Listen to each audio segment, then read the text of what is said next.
Hi mga mamshi, Marian Santos signing at our channel. So, we'd like to share you again about our book sale haul at SM North EDSA. Ayan, napapadalas tayo sa SM North no?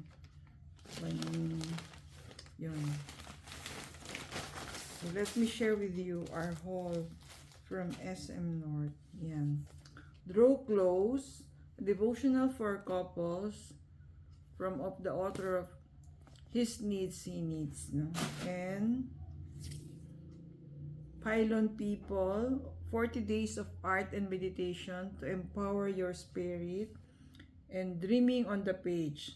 Tap into your midnight mind to supercharge your writing. So yan, we'd like to improve our writing prompts or journaling or yan. So para finally we can publish yung mga books natin based on our writings on Blogspot, or at Medium. Thank you guys for watching. Ayan. See you in our next video. Stay safe everyone.